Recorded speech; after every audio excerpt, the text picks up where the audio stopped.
How to update email address in your Spotify.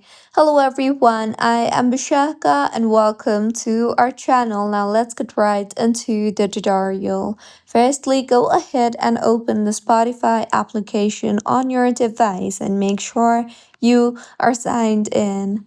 Now, tap on your profile icon on the top left of your screen and then tap on the settings and privacy option you see there.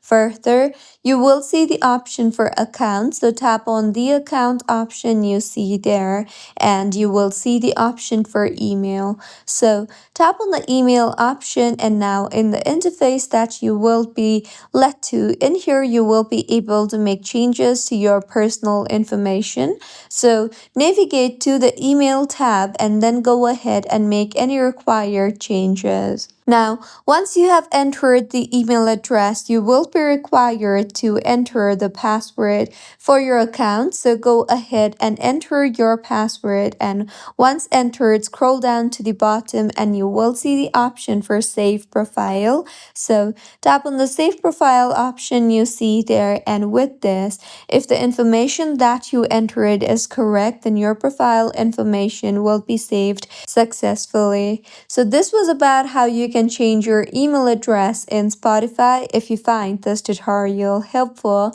please like the video and do comment if you have any queries. Also, do subscribe to our channel for more helpful tutorials like this. See you on the next one.